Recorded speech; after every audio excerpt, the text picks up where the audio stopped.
Today's dinner is all Anna's favorite. I'm sure Anna will be delighted. I lay out the dishes on the table while picturing my granddaughter's happy face. As I prepare dinner, Anna's eyes also fill with sparkle. But the next moment, looking at the table lined with ingredients, Anna suddenly looked down. Look, Anna, your favorite food. Aren't you going to eat? My husband also peered at Anna's face and asked, but she suddenly got up from her seat. Then, Anna ran straight to her bag and started rummaging through it. Watching her actions curiously, she took out a Tupperware from her bag. Can I take this home? I always feel sorry for Mom. Saying this, Anna started packing the dinner into the Tupperware. We were stunned by our granddaughter's sudden behavior. What does that mean? Can you tell us? My husband Ryan asked calmly, but Anna's face darkened. Mom gets yelled at by Dad for eating. So, she's only allowed to eat leaves. Anna's unexpected words left us speechless. However, Ryan quickly stood up and left the house. I hurriedly tried to stop him. Wait, where are you going? Without changing his expression, Ryan started calling a taxi while holding Anna. Hurry up! We're going to talk to Michael right away.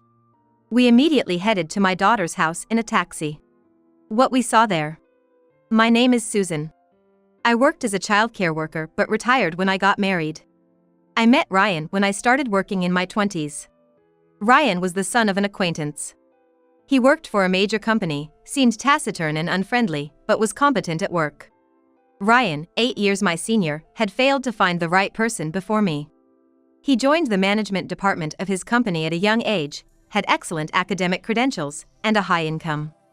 But he was slightly difficult, rarely smiled, and was quiet. He was not good at socializing and mostly talked about work during our meetings. Still, Ryan's earnest attitude to communicate won me over gradually. He was more sensitive than I thought and caring towards others. After our arranged meeting, we began to see each other more. 3 months later, he asked me out. Our relationship deepened, and 2 years later, we married and bought a house, building a happy home. Life was fulfilling. But there was one problem. 2 years into our marriage, we were still childless. Colleagues and friends who married around the same time had children, but we did not. We both loved kids and were saddened by our situation. 5 years into our marriage. We were about to give up hope when we were blessed with our daughter, Isabel. We were overjoyed at finally being able to conceive. I remember feeling ecstatic about finally becoming parents. With Isabel's birth, our life began to shine. Everything revolved around Isabel. Even busy Ryan began to decline his colleagues' invitations, coming straight home for dinner. On his days off, we went on trips, making family time. We adored Isabel immensely. As she grew up and became a university student, she moved away from home. Isabel was still young among us, so her independence worried us. Especially Ryan, he was more worried than anyone else about her, who was living away from us for the first time. Is Isabel eating well? She's fine. She always keeps in touch. Daily photos of her meals sent by Isabel became our joy. A year after she left, Isabel called, her voice bright, wanting to introduce someone. Nervously, we met them during her long break at home. I'm dating Isabel. The well-dressed young man, Michael, came to our house. They hit it off in the same school and started dating. Although startled by Isabel's first boyfriend, we warmed up to the friendly and cheerful Michael. Michael visited our home with Isabel several times. Since Isabel was an only child, we doted on Michael like a son. Ryan and Michael got along well, occasionally going for drinks. We bonded with Michael like a real family. After graduation, Isabel got a job in a major city. We were proud and supported her. Months later, Michael proposed. They couldn't live together due to their jobs. Wanting to stay together, Isabel agreed to marry. Isabel became a homemaker, leaving her job at Michael's request. She accepted this, quitting her new job. But we should have known more about Michael sooner. As a full-time homemaker, Isabel, supporting her family, used to visit our house about once every 6 months. Since getting married and living in the city, due to Michael's work schedule, it's been hard for Isabel to visit. Michael seems busier with work after marriage, often working late every day. Isabel told me this over our daily phone calls. Waiting up late for Michael and preparing dinner has become Isabel's job, she said. Though Michael seemed tired, Isabel's voice on the phone also sounded weary. Are you getting enough sleep? It's nice to wait for Michael, but you can't afford to get sick yourself. Isabel cheerily assured me she was fine, but recently admitted feeling a bit unwell daily. Feeling sleepy and disliking the smell of cooking, her favorite activity. I didn't have this before. Isabel sounded down about suddenly not being able to eat her favorite foods. When she spoke of her poor health, it reminded me of something. Concerned for Isabel, I suggested she visit a doctor. Initially surprised, she trusted my advice and agreed to go. I think something wonderful is going to happen to you. About a month later, Isabel called, wanting to talk. Usually, she'd schedule calls, but this sudden one surprised me. Hello? What's wrong? I asked, sounding worried. From the other end, I heard Isabel's voice, unable to contain her joy. What could have happened? Actually, I'm pregnant. Isabel excitedly shared the news and I clapped my hands. She was indeed pregnant. When she first mentioned her symptoms, I had a hunch. They were the same as when I first got pregnant with her. Apparently, she's about 2 months in and had already told Michael. I was overjoyed at my only daughter's pregnancy news. The thought of having a grandchild, of my daughter becoming a mother, was exhilarating. That night, I shared the news with Ryan, who cried with joy more than I did. Then he cried even more than me for joy. I'd never seen him cry before, it was truly surprising. Isabel becoming a mother. I can't believe it. She was so little once. Ryan said, deeply moved. I, too, felt elated. We struggled to have children, but now our beloved daughter is pregnant. With Isabel's pregnancy, we started visiting her frequently, helping out as Michael was often away for work. Isabel's morning sickness was worse than mine, and with her being pregnant, I worried about the strain. So, with Isabel and Michael's permission, I started helping with household chores. Thanks to that, Isabel, who had been struggling with morning sickness, began to recover gradually. A few months later, she safely gave birth to a girl. Michael couldn't be there, so we stayed by Isabel's side. Life seemed hectic for her after that, struggling to balance newborn care and household duties. With Michael away for work, Isabel, as a full-time homemaker, had to manage everything. As we saw her getting increasingly tired from childcare, we made a suggestion to Michael. Is it true there's a nice house available? We had told Michael about a newly built house. Ryan's acquaintance had built it but suddenly got transferred and had to sell it. With no buyers, they were just about to put it on the market when they consulted Ryan.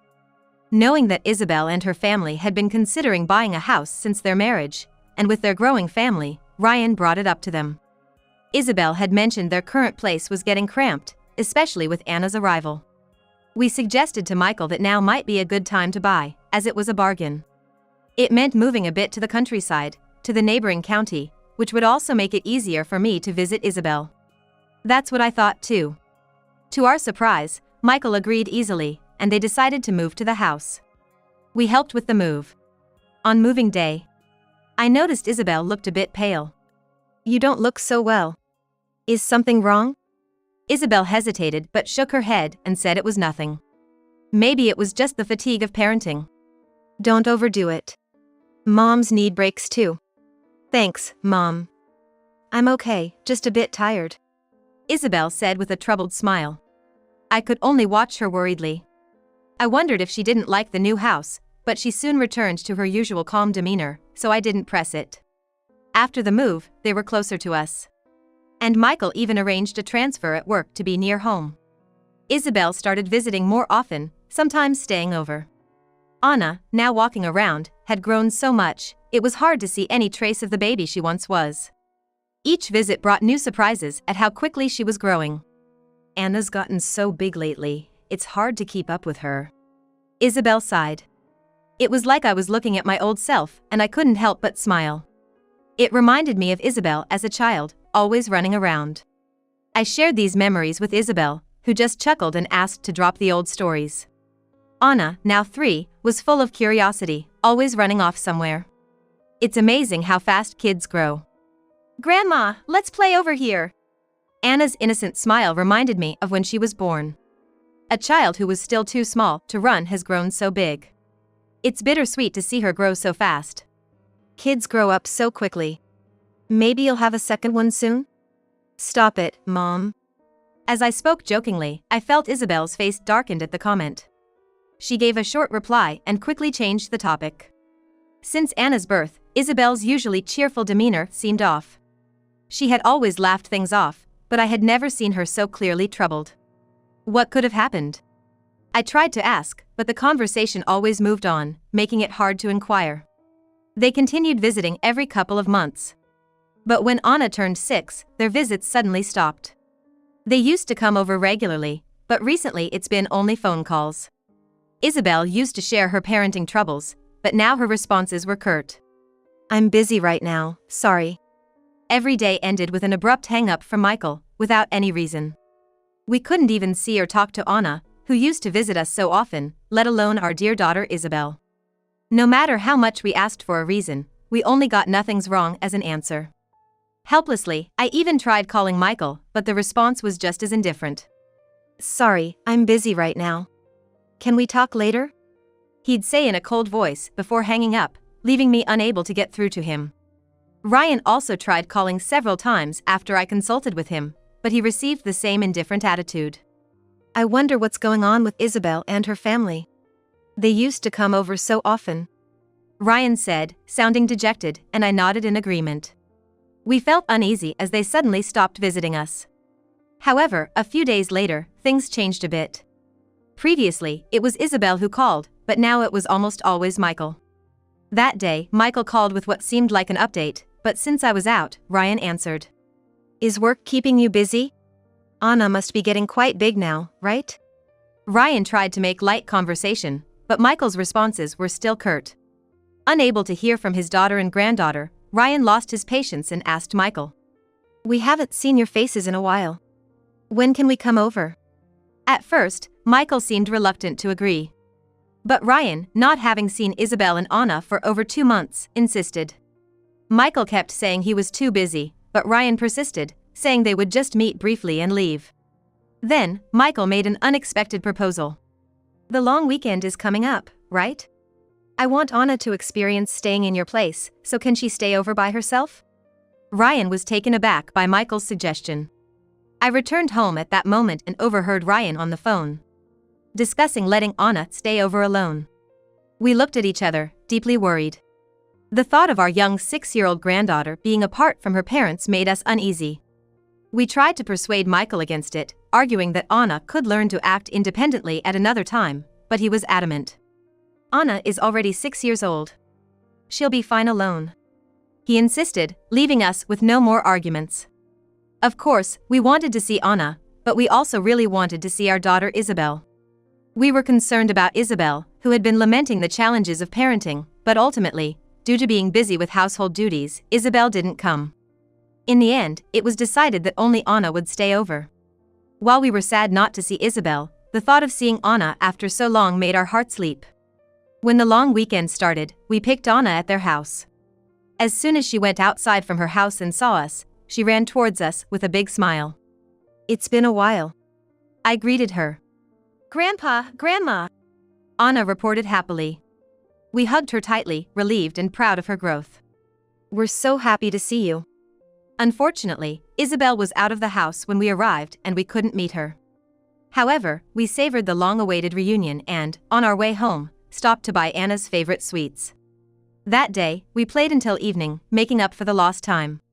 Anna, who hadn't seen us in months, could now read and entertained us with stories from her picture books. As we prepared dinner, we cherished Anna's significant growth. Ryan bathed Anna while I prepared her favorite meals. Seeing the table set with her favorite ingredients, Anna, fresh from her bath, lit up and eagerly dug in.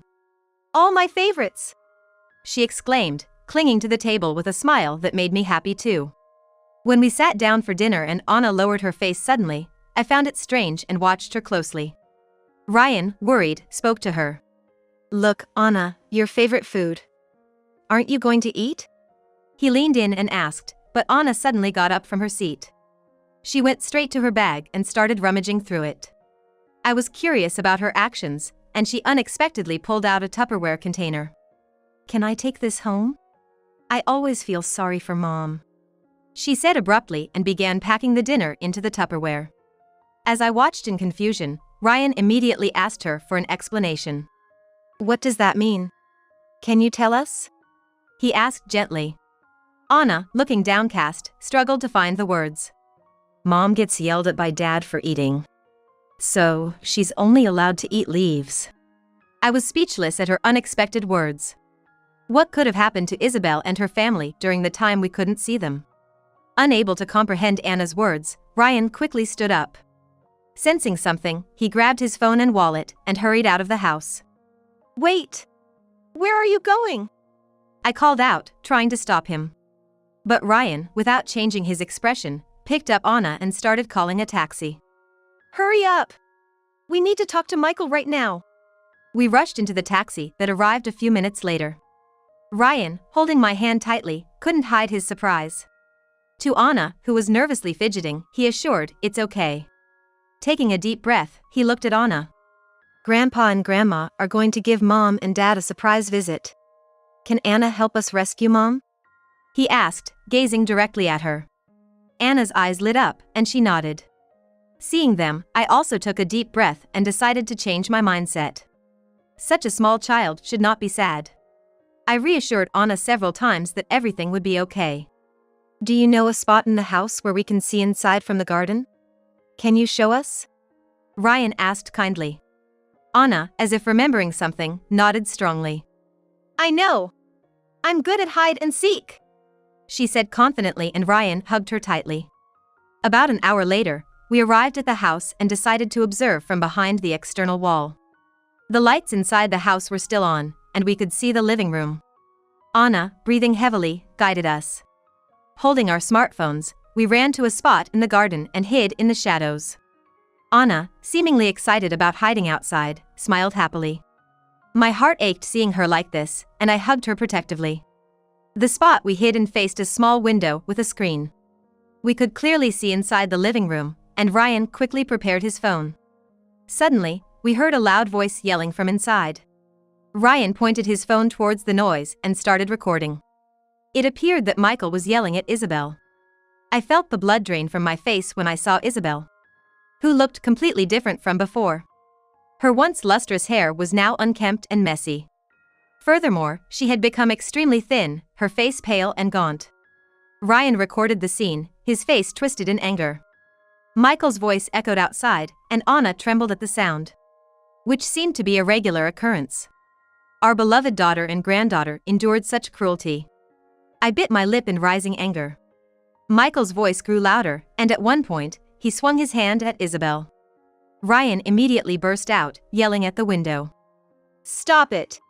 What are you doing?" he shouted, and Michael and Isabel noticed us. "What? Why are you guys here?" Michael began to panic.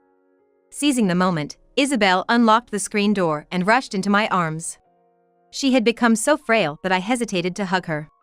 "No, it's not like that. There's a reason for this." Michael started making excuses as he realized he was at a disadvantage. Ryan glared at him. "Be quiet. None of that matters now. Our daughter's life is the top priority."